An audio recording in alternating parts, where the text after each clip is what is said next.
So today we're going to talk a little bit about finishing off these surrealist stackable heads, where we've learned how to use a lasso tool and cut openings in the heads and then make those heads look like they're hollow. We've also learned how to stack them and move them and resize them and so forth. Today we're going to learn how to adjust them so that we get more of this awesome black and white surrealist style kind of image with clouds and so forth. So what we're going to learn is how to merge all of these layers, make them black and white, add a black background, adjust some contrast, and add these cool clouds with a cloud brush. All right, so let's go ahead and let's get started. So step one in this process is to merge all layers together. So I'm going to go up and click on my top layer. I'm going to scroll to the bottom layer, excluding the background.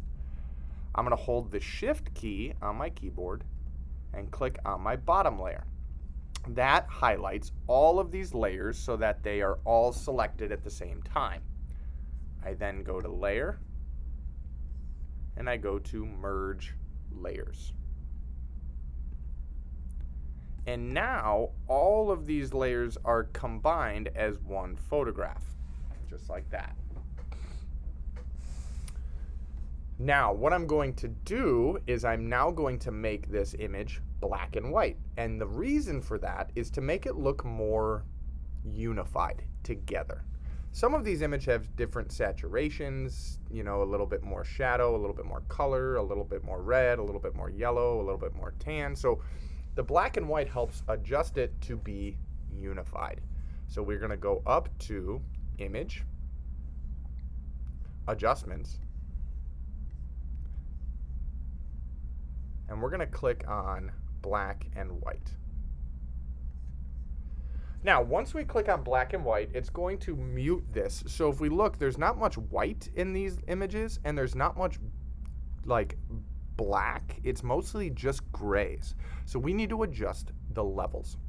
So we're going to go up to Image, Adjustments, and we're going to go to Levels. Now we get this menu that pops up that allows us to adjust, right? We're looking at input levels, not output levels. So looking at this bar graph. What this is the blacks, the grays, and the whites in the image. And we can move these to enhance all of them. So if you look, if I click on the white and I drag it to the left, notice how it enhances all the whites, right? And if I take this gray one,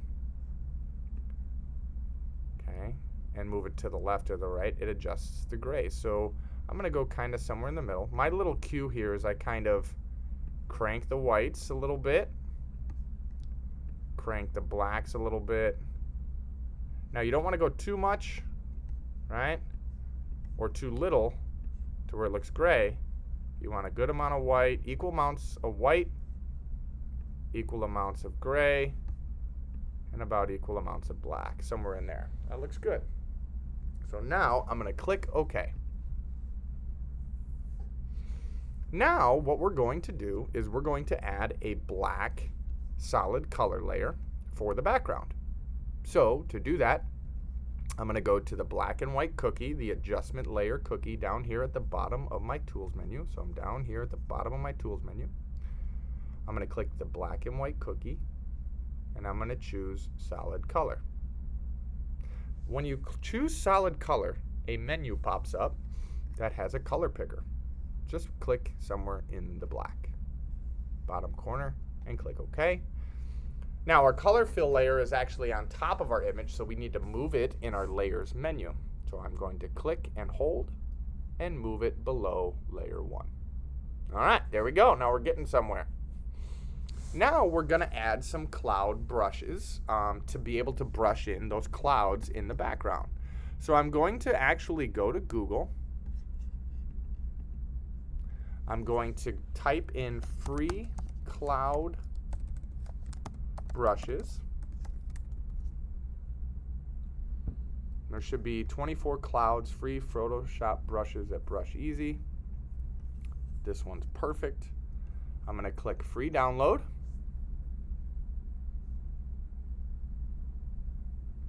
Again, that download's going to pop up in the top of my search bar here. So there it is, 24 clouds. Drag that to my desktop.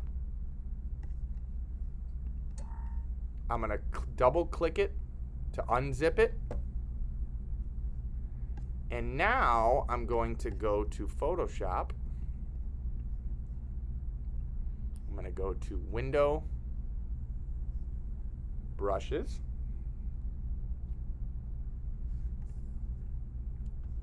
I'm going to click on these 4 lines in the brush menu right here at the top right corner of this little menu. Okay, so there's the little menu. I'm going to click these 4 lines. And I'm going to go to Import Brushes. There's my clouds. Double click it. And boom, I have my cloud brushes right there in my brush menu. So before we start brushing, we're going to add a new layer. Okay, we're going to actually add a new layer that sits below layer 1. Okay. Now I'm going to grab my brushes, and you can see there's some different cloud types here. That one looks pretty cool. That one looks pretty cool as well. Okay. Now the key with this is you're going to want white paint. I would make the opacity, we're going to play around with this a little bit, about 40%. Okay. And we're going to change the size and all of that of our brushes here in a second. Okay, so I'm going to actually make this so I can see my image a little bit better. Kind of like that. Okay. Shrink this, perfect. So, now, when we brush, we want to create the illusion of perspective. So that means that we want bigger clouds in front. So I'm going to go down here and maybe make this cloud somewhat big and click. Okay. And click. And then I'm going to grab a different cloud. I'm going to go a little bit smaller. Click and click and click. And then I'm going to grab a different cloud. I'm going to make these a little bit smaller. Click, click. Grab a different cloud. Make these a little bit smaller. Good. Maybe less opacity as we go farther back. Make it, grab another cloud. Maybe make this a little bit smaller. There we go. Let's make these nice and small. Perfect. And what this is doing is creating this illusion of things traveling back, right? I'm now going to show you what it shouldn't look like when we add our clouds. Okay? What we shouldn't do is grab one brush, make it the same size and the same opacity, and just click it a bunch of times. Okay? This is no good. Okay? Although, yes, I've added my clouds, they're all the same size, the same shape, the same height, the same opacity, and the same depth. Instead, we want clouds to travel more.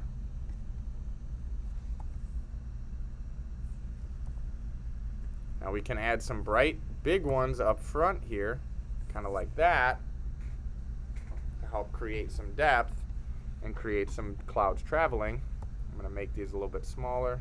Again, we want big, bright clouds in front and small, kind of dark clouds towards the back,